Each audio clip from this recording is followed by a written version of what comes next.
Rubbertoe DIY Resonance Manipulation Kit. Warning: frequency is a weapon. Use wisely. Hi, my name is Nick Rubbertoe and welcome to the Rubbertoe workshop. Today we are going to be diving into the new from Rubbertoe DIY Resonance Manipulation Kit.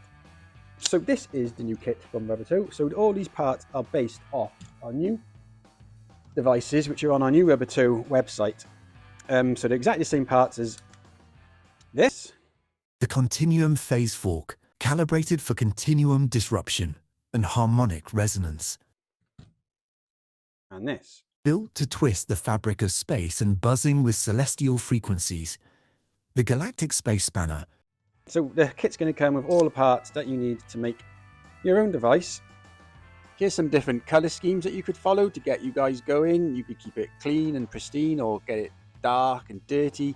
Maybe add some battle scars and weathering. You could follow the colors from certain national flags or just pick out your favorite colors. So I came up with a device and I've named it the Hum Mint Pulsator. Minty fresh goodness. This clip shows the kit in all its individual parts. It shows each piece moving into place and how the complete device comes together. I'd suggest watching this a few times to familiarise yourself with the parts and their positions, and you can always refer back if needed. So this is the box, the Rubbertoe box. We build what shouldn't exist. Got a little cheeky dragon on the side.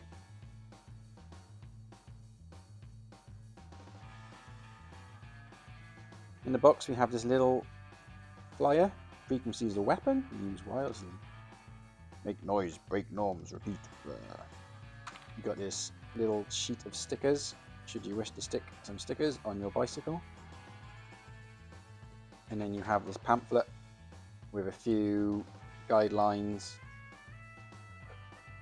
bit of nonsense, and on the back you have this exploded diagram naming all the parts, which we'll go through right now.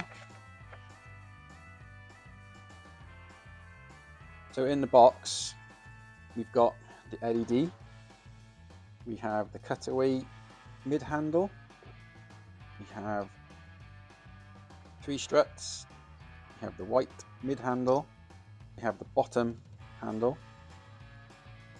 This is the top section. We've got the main slider, slider core, the top collar, cage, hinge with the grub screws and the claws and the main emitter.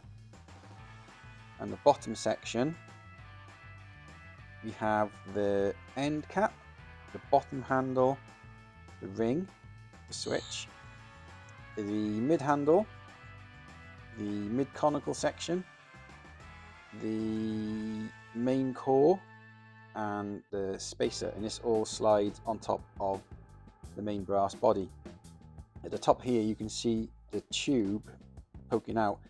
That is the tube that carries the current to the LED, so when that is finally positioned in there, this LED leg is touching the body of the top section, which creates the current, which should turn on the light. So we'll go back to the bench now and we'll put all this together.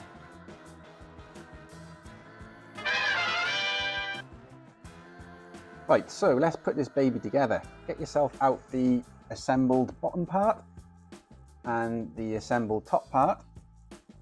We'll get all these other pieces out now. We've got the couple of handles and then we'll get your struts out. And if we unwrap the struts and place them on your bench in front of you,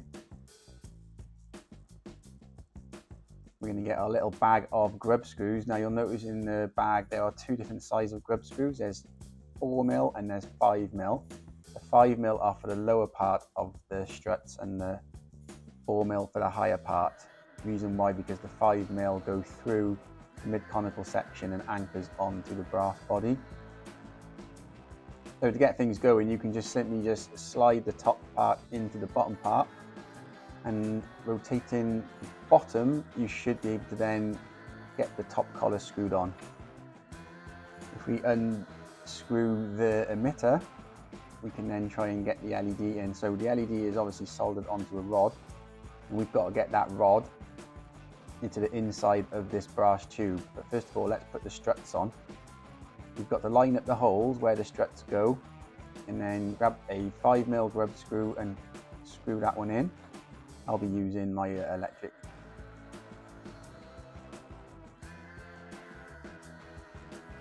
So screw the bottom one in, that will then anchor the conical section onto the body.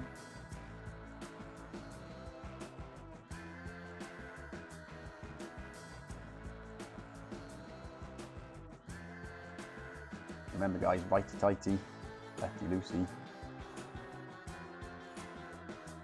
Once you've got your first strut on, obviously then do your second strut. And then when you get onto the final strut, you'll notice that there's one grub screw already in, which is already anchoring that conical part onto the body. That actually passes all the way through the brass body, so there's a hole with a thread on it to help you line everything up. So reposition your final strut.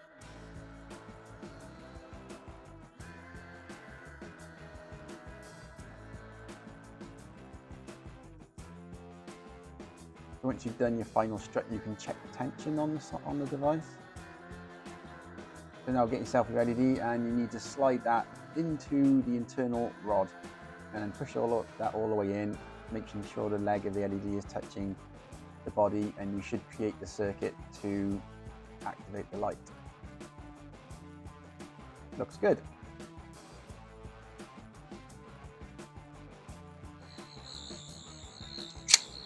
Give it a flick, make sure your tension's all good. So what we'll do now, we'll take this apart so you can see the best way to take it apart. So again, starting with the emitter, unscrew the emitter anti-clockwise. Remove the LED, get your Allen key and take off all the struts. Make sure you keep all your bits nice and close, don't lose any of those screws. And then counterclockwise unscrew the bottom part from the top part. Now let's disassemble the top section. Unscrew the slider. Then once that's off, you will be able to take off the slider core and the top collar. And then you'll be able to then slide out the hinge assembly from the main cage.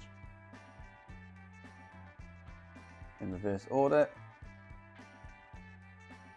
Slide in the claw section, making sure it sits nice and flat. Get your slider core, top collar. Make sure you put your top collar on. Quite easy to forget that bit. And then screw that back on clockwise. The final assembly, give that a good hand tighten. Oh, don't use any pliers or anything else, just give it a good squeeze as hard as you can. So yeah, take that apart again, and then let's take apart the bottom section. Just slide everything off the top. And then you'll see that we've made a little mark there where the collar sits, so you know which hole to line up with the hole in the body. Come from the back end now and take off the end cap and the handle and the ring, and then pop the little button out of its cradle and then slide that handle off from the top. There you go. Now let's put it back together again so we know completely what we're doing. Handle in from the top, put the button in the cradle, slide on the mid-conical section, lining up one of the holes with the hole in the brass body. You've also got to make sure that the hole is in line with the switch. Screw that in, making sure that that grub screw, machine screw, goes straight into the brass body. And then from the back end, we're putting on the ring, the handle, and the end pommel. Make sure that's all nice on, not too tight, but tight enough. And then from the top end, top spacer, and then put the top part back together again. So that's the slider core on top of the slider and the top cone, the assembled hinge section into the cage. Put that in. Tightening them up, and that's ready now to go into the bottom section.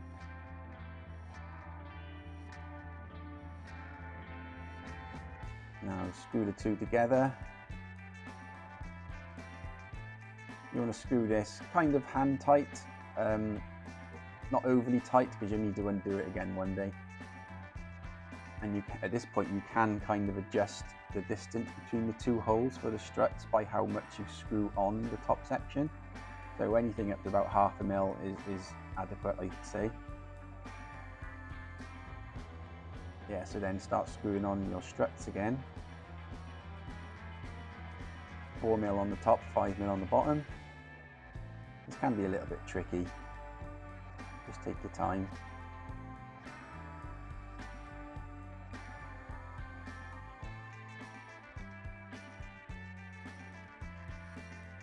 So the tension here is quite loose.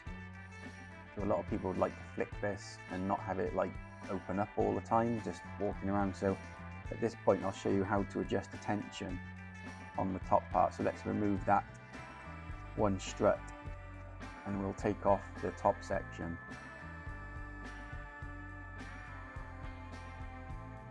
Now if you get the top section and you get the collar all the way down towards the hinge part, and then you squeeze in all of these legs towards the middle, give that a good squeeze in and then put it back together again, and you should then have a really nice amount of tension on that part. So the device won't open up on its own, it'll only open when you physically make it open, be it by sliding it open by hand or flicking it open. Screwing this back together now, and then we'll put all the struts back on.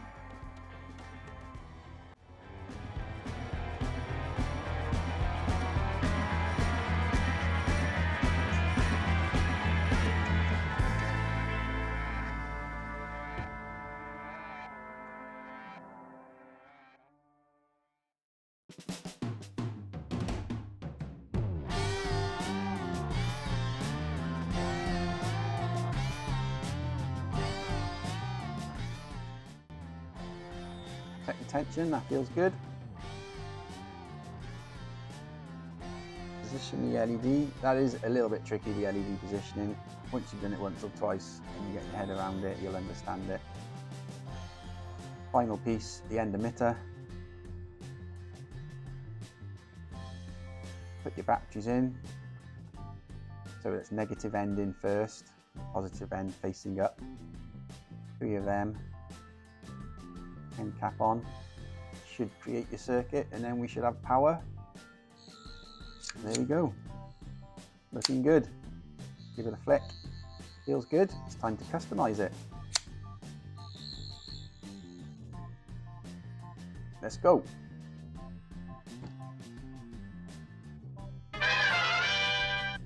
Right, so the humming pulsator. So using this image now as my guide, I'll be using Mr. Hobby Aqueous paints. This is pale green, number 41.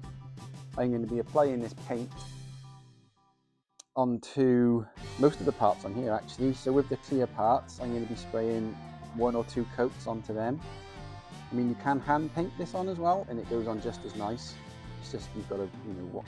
It's a bit easier with spraying. Plus, I've got an airbrush, so there you go. So I'll be spraying these with the green, and then using the same green, I'm going to apply a couple of coats to the ring, the conical section. I'll have to mask off this band here. I'm going to spray the struts, and then I'm not going to touch the hinge because I don't want to get any paint build up in between the hinge and the claws.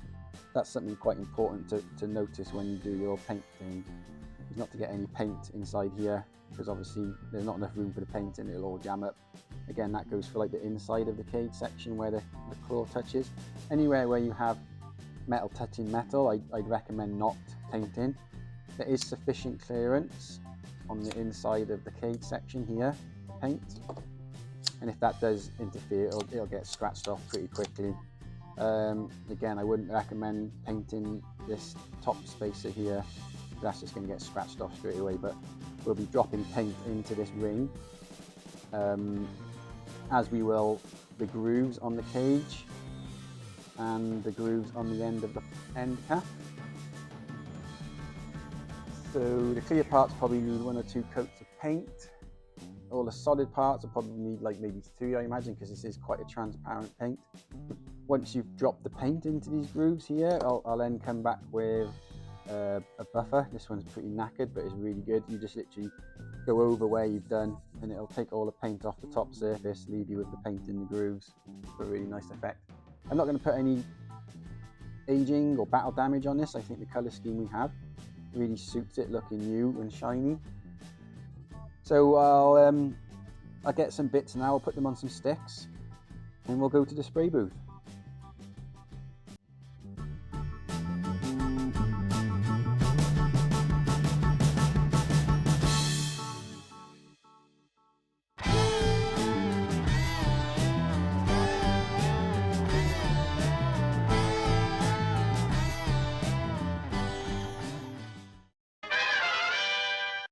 So we're back from the spray booth, and I'm going to start hand painting these sections. So here I am applying paint to the grooves on the cage section. Apply 2 coats of that and then let that dry.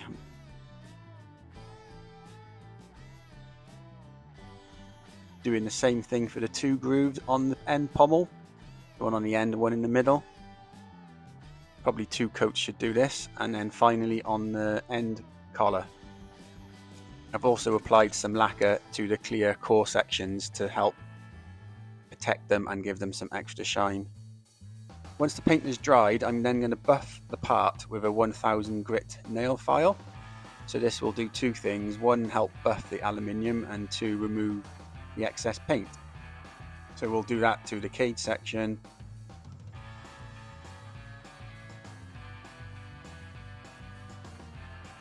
the end pommel,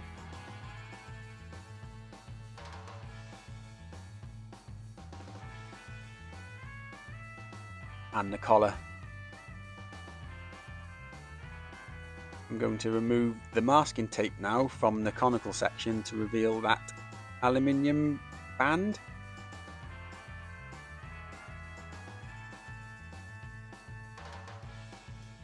Now I'm going to use something pointy to remove the paint that has settled in the grooves on the struts. I'm using a pair of tweezers, and I'm just removing that paint to bring out that aluminium underneath and give these parts some more detail.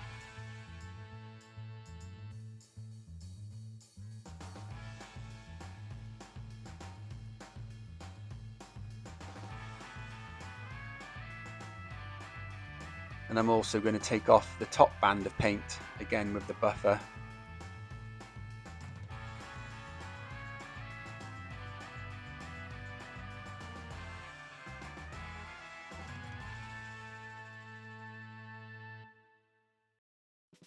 So while we're here at the painting stage, I just want to run through some different ways of applying colour to these parts. One of the easiest ways I think that you guys could go down if you don't have access to a spray booth or a airbrush.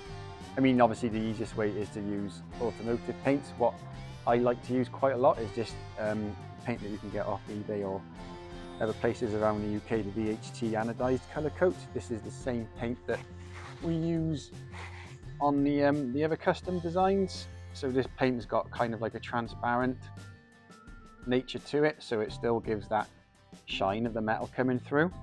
And you can get this in blue, green, red, purple.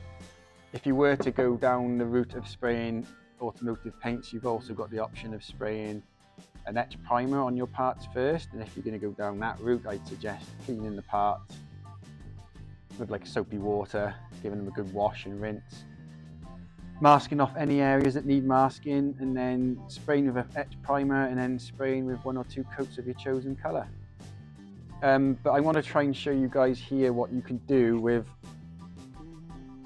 just normal parts without having to go down too much trouble. So I don't know if you can see here, I've polished this area up a little bit. So what I'll do a sample now and show you. So what I like to use is these nail buffers, which I get off Amazon, so they come in various grits. I'll put a link down to all the tools and things like this that I recommend on the product page on the website. If we start going at this one with the 220, 280, that's the softer side, we'll start just going over this bit here. Once you've gone over all these pieces with the nail buffers, you've also then got the option of going over with a polishing compound or buffing wheel, or like a metal polish like Cape Cod. So that's probably the 220, then we'll go 280. And then we'll go on to the final one.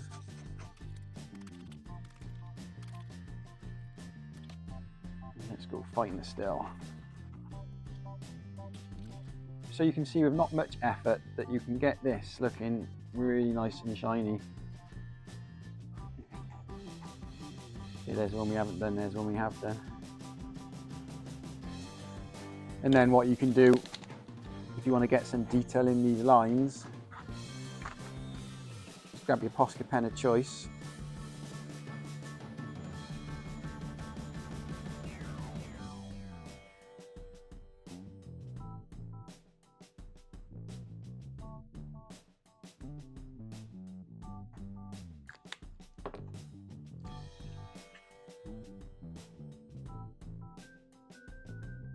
So the good thing about the Posca pens is that the ink can come off quite easily.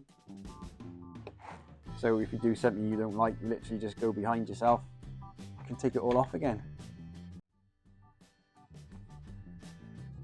There you go, as easy as that.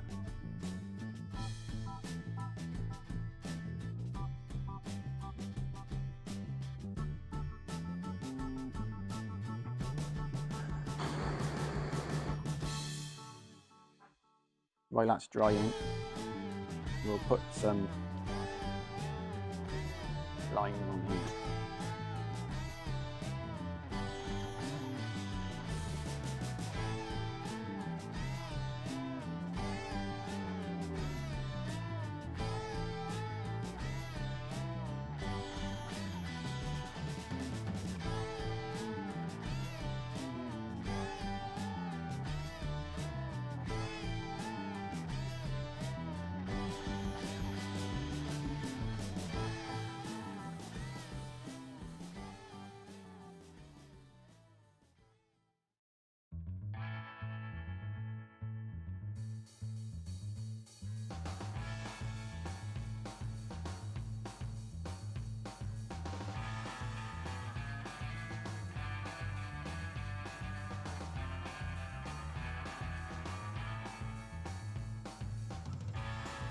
Should you want to cover an area entirely in paint, then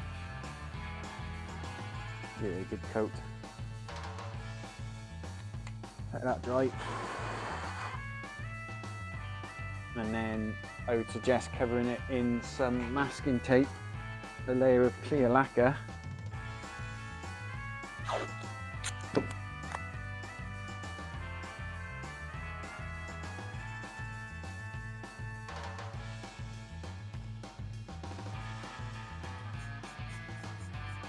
Get it on so it looks wet, and then when that dries, that will protect your Posca pen.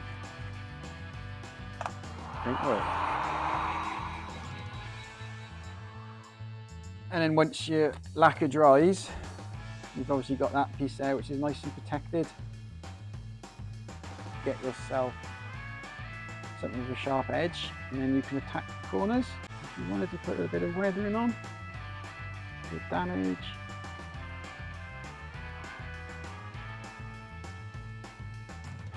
do all sorts. Right, so everything is painted, cleaned up, ready to go. So this will be the final assembly. And so let's start off with putting together the top section. Nice and straightforward. Slider, core, collar,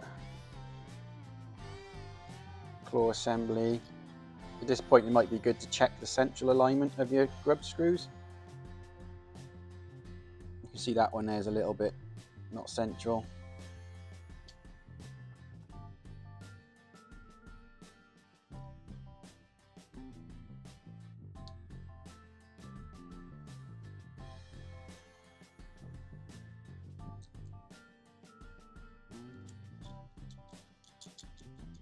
So I would give this a really good hand tighten. I wouldn't use any pliers or anything, just get it all in place and give it a really good, nice squeeze like that. let's get on to the main body. So we're going to start off with the handle. It's going to slide down and we're going to put our switch in this little opening.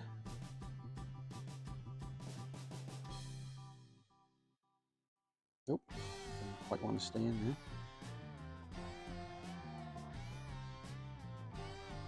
And now we're going to put on the mid-conical section, making sure you're lining up all the holes. That looks about right. You can get one of your longer grub screws.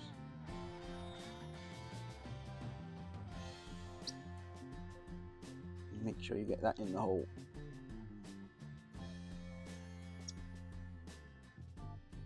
Well, to keep this all nice and firm now, I would put the end section together.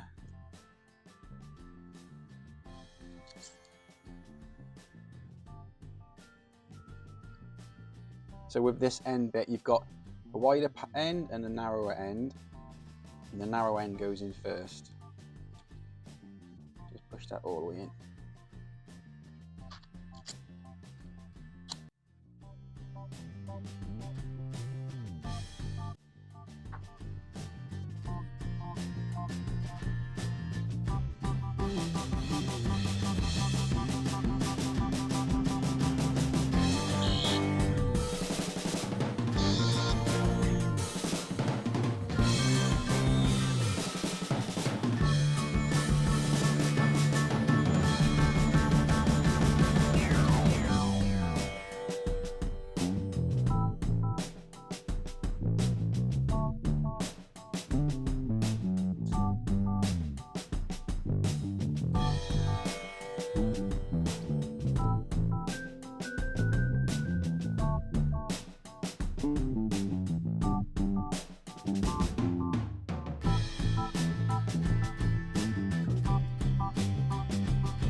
And the last thing to wrap this up is to grab the sticker off your sticker sheet and stick that onto the base. Put it on nice and central, give it a squeeze down. There you go.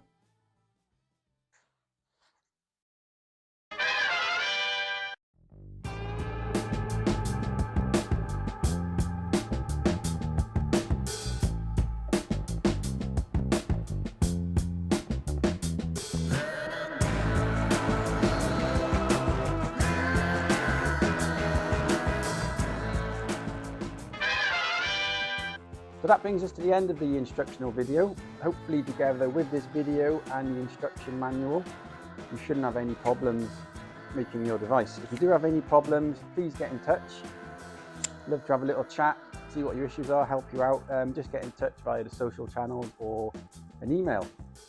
So overall, I really enjoyed doing this. It's really nice to work on something that I have designed myself, and it's nice to make a different color variant. You know, making these two was really good fun, but making these one-offs, really enjoy that. I enjoy the freedom from it and putting different spins and designs on it. So yes, thanks again for watching. Thanks for supporting us and the work we do here at Rubbertoe. It means a lot and it lets us keep making these cool, wonderful, amazing things. Thank you.